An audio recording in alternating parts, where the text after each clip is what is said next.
If she had Nelson and Jonah pulled out on her, and she was just too tough.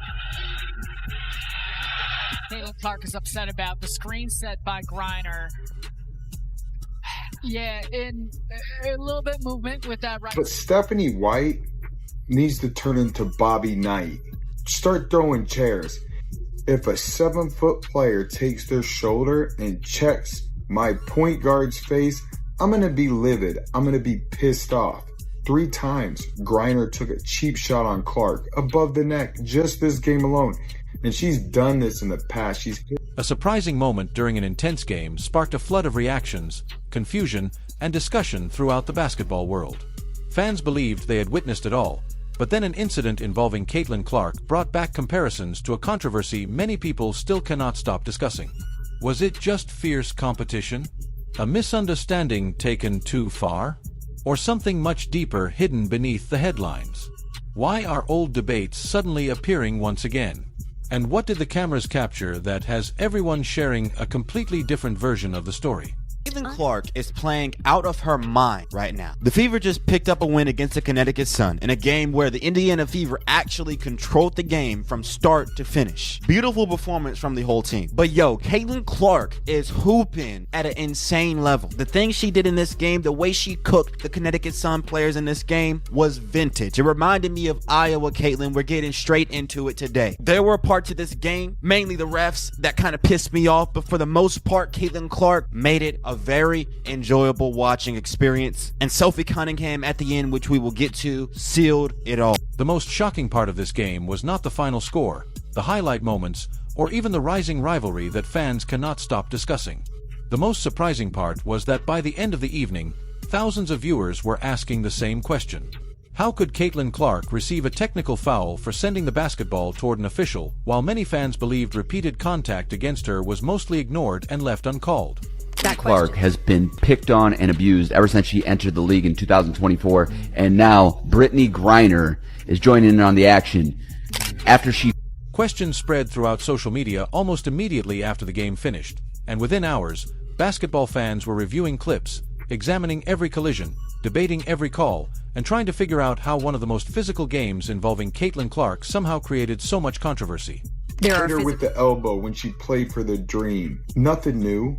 She targets Caitlin Clark. But Caitlin Clark was getting grabbed the entire game and didn't get one free throw. Not one. She also got hit in the lip, had a little bloody lip going on before any of this even started, but she balled out. 25 points, 10 for 17 shooting, 5 3 balls. This is the best Caitlin Clark we've ever seen. She could have had 20 freaking assists. Her teammates can't handle her passes yet. Hopefully the chemistry builds and everything works out just fine. But Caitlin Clark... There are physical basketball games. There are intense rivalries. And then there are games that leave fans staring at their screens, wondering if the referees somehow arrived at the wrong arena.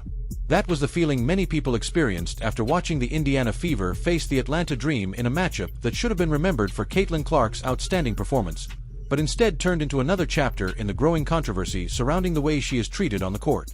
By the end of about a Clark show. Talk about the best in the world, Craig. The best in the world, Craig.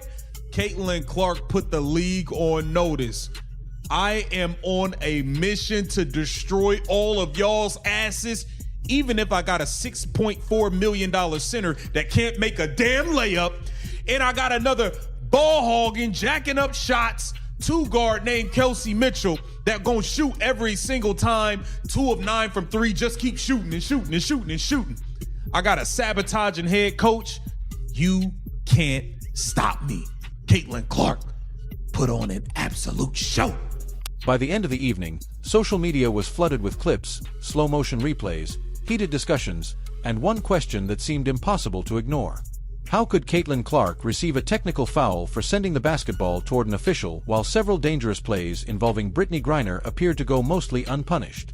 For many fans, the frustration had been growing long before the final buzzer sounded. Throughout the game, Clark was bumped, grabbed, pushed, and hit repeatedly while attempting to run Indiana's offense. Physical defense is part of basketball, and every great player has to deal with defenders trying to make things difficult. However, what upset so many viewers was the belief that the physicality crossed the line from tough defense into something much more reckless. The controversy focused heavily around Brittney Griner, who was involved in several physical collisions with Clark during the game. Fans quickly pointed out that this was not the first time Griner had been accused of targeting Clark with excessive contact. Previous matchups had already sparked criticism after incidents involving elbows, hard fouls, and contact around Clark's head and face. Because of that history, every new collision during this game received intense attention. On that timing for the past 2 games, bruh. 32 last game, 25 this game, 10 of 17 from the field tonight, and 5 of 10 from the 3-point line. What are we doing? She ain't wasting no time. You got grind on the post trying to get something going, and she ain't got nothing to show for it. So Caitlin Clark gets out in transition, and Mo Billing dimes her for an easy layup at the cup. Defense leads to offense. Caitlin Clark already said it herself. She is the best transition player in the league, and yo, tonight she looked like the best player in the league in general. And look at here, early on in the game, you got Lexi Holt proving why she needs to be on the court, fighting for a steal here and diming AB on the perimeter, who drills the 3-point jump shot. She played very well. What made the situation even more frustrating for Clark supporters was the fact that she was playing some of the best basketball of her professional career despite all the contact. While defenders were constantly leaning on her, reaching for her, and trying to throw off her rhythm, she continued delivering an offensive masterpiece. From the opening minutes, Clark looked completely focused. She started the game aggressively, hitting shots from deep and immediately applying pressure on Atlanta's defense. The moment she crossed half court, defenders were already concerned about her shooting range.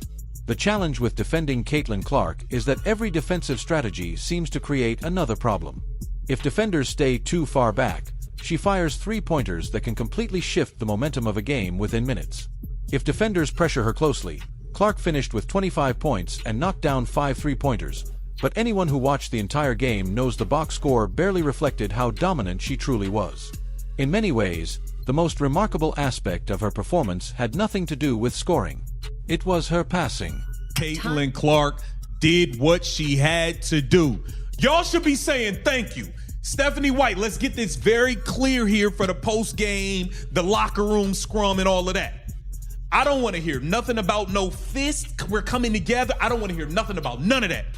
Y'all got y'all asses bailed out by Caitlin Clark all damn game. And then Sophie, the trophy, the blonde bomber, 1/3 of Tres Leches. Time and time again, Caitlin Clark delivered passes that belonged on a highlight reel. She squeezed the ball through impossible gaps, fired accurate full-court passes, and consistently created wide-open looks for her teammates. Several of those incredible setups should have turned into assists, but missed layups and missed jump shots kept the box score from showing just how much influence she had on the game. At times, Clark looked more like an elite quarterback than a basketball player. She appeared to read the defense several steps ahead, anticipating where everyone would be before they even got there. One possession would end with a deep 3-pointer. The next would feature a cross-court laser pass. Then she'd attack the paint with a creative drive before surprising everyone with a behind-the-back assist attempt that left defenders standing still. Atlanta simply had no answer for her versatility. But even as Clark controlled the offense, the physical play continued to intensify. Fans repeatedly noticed defenders holding her away from the ball. On multiple possessions, she appeared to be grabbed, bumped, and pushed off her routes in an effort to limit her movement. Physical defense is part of professional basketball, but many viewers believed the officials were allowing an unusually high level of contact throughout the game. The frustration only grew when Clark seemed to absorb several hard hits without getting the foul calls many fans expected. As the contact increased, so did the debate surrounding the officiating, with supporters questioning whether the game was being called consistently for one of the league's biggest stars. The character of Brittney Griner. This is the same woman who got caught smoking in Russia and was jailed.